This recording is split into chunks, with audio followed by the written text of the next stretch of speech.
when you're doing the letter to your CEO, is that just for acknowledgement, or it's a decision that you expect that he's giving you the go? It is, so 98% of the time, this is just a standard process. It's a form letter that we have. It just says, we'd like permission to proceed from permitting into construction. The project is still on budget and it's still on schedule for the board approved package. So it's conceivable that we would come back and say, it's not actually on budget. What do you want us to do?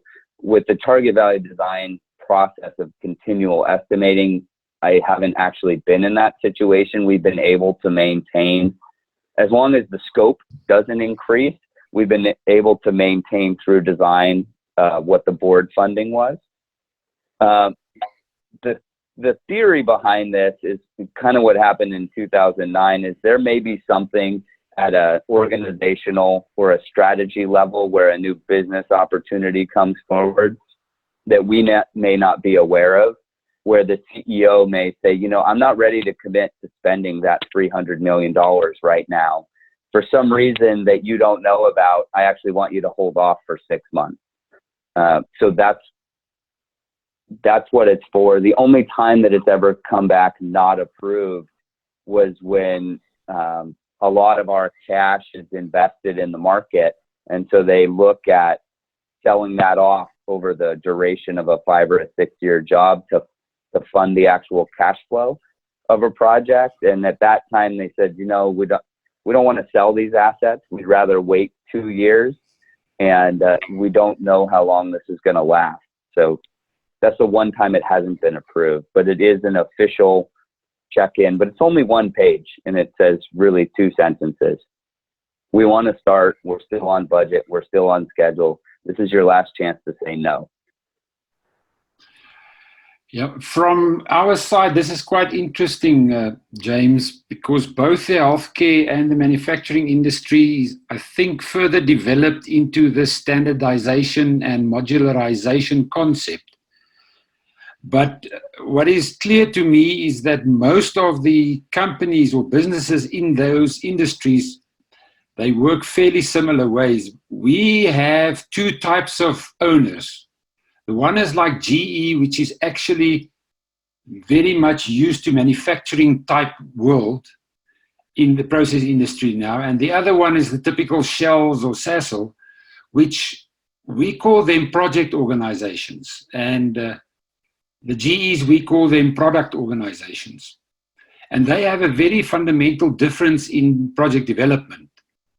In the olden days, the process industry was very much one of a kind and everything was designed from first principles. So people were used to, you have to finish the design and then the this and then the that and then get the prices and then make the execution plan very sequential. Whereas in your world, as you've described now, there's a lot of mix and match in between and we're trying to get there. But we still have to learn a lot to do that to the same efficiency than you guys are doing it. We have a fair amount to learn as well. Yes. This next piece we'll talk about, so what are some ways that you can set your projects up for success? Okay, thanks. Then, opportunity framing is really understanding what this project will be about. And this is basically the gate 1, gate 2 review. At gate 1, it is the understanding what the business wants. There's an idea and there's some stakeholders. And then a desktop study is done to just understand, this is not even the 1 or 2%. This is the 0.1 or 0.5% of the project cost to make sure that it is feasible to do a thing like this and there's a plan to execute it. Then some value assurance and a proper document or a sponsor mandate is drawn up. Now that sponsor mandate is then taken and developed further. And at gate 2, it will become the project charter. And at gate 3, it will become something else. But every time you go into this plan do review loop, And if any new stakeholders come around in that world, everybody has to be realigned again to make sure that you have a common objective. We'll discuss that in a slide or two to come. But the major important thing to understand here is in the opportunity framing side, you have to answer these two questions. Does it fit our strategy? And is it worth pursuing? Do we want to do it? You say in the healthcare, you work up to a point and then you say, if I can't do it on a napkin, we shouldn't do it. Now, this is the same kind of concept here, but maybe even rougher than you do that. Just to make sure, is it worthwhile spending some money on it? And then to frame it in the next slide, it is very important to frame at the right level.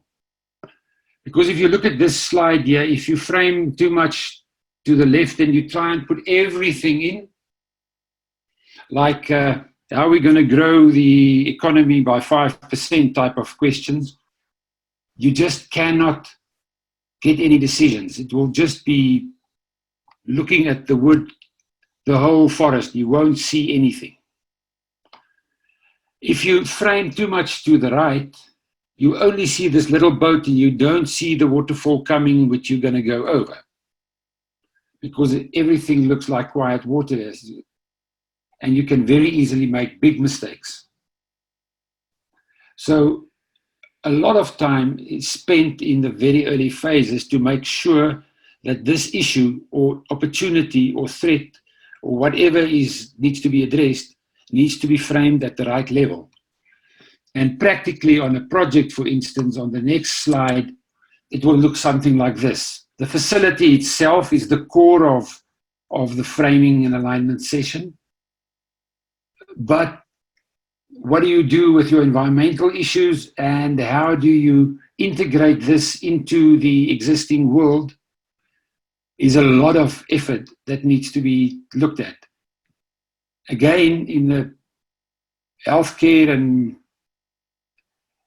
manufacturing industries, a lot of these things are standard and very similar, so they become part of the project.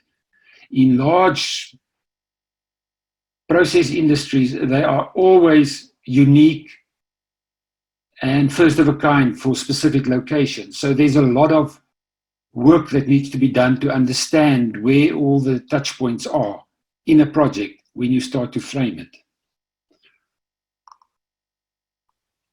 In the next slide, it is the flow of what needs to be discussed in this framing process. And the most important thing is to understand where we want to be.